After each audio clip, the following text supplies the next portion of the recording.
High অর্পণ, high. কিছু বলতে চাও বাইরের ঠান্ডা সম্পর্কে? বাইরে এমন ঠান্ডা, আমরা গরম জল এই খাচ্ছি। যে আমাদের এখানে কোজি কর্নার, জল থেকে ধুমো বেরোচ্ছে। গরম জল আর এই সেরকম হলো আমাদের হয়নি। ডিনার আজকে।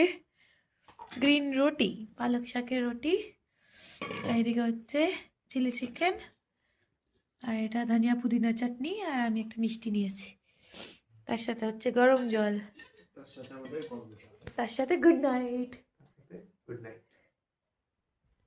খেয়ে বলো তো কেমন হয়েছে একটু রুটিটা। প্রচণ্ড ঠান্ডা বাইরে, 5 থেকে 6 ডিগ্রি টেম্পারেচার ম্যাক্সিমাম। আমাদের প্রচুর ঠান্ডা লেগেছে। ডিলিশিয়াস। ডিলিশিয়াস। আর চিলি চিকেনটা দারুণ হয়েছে। একটু ঝোল ঝোল রেখেছি রুটির সাথে খাবো বলে। ওকে, বাই। Bye guys.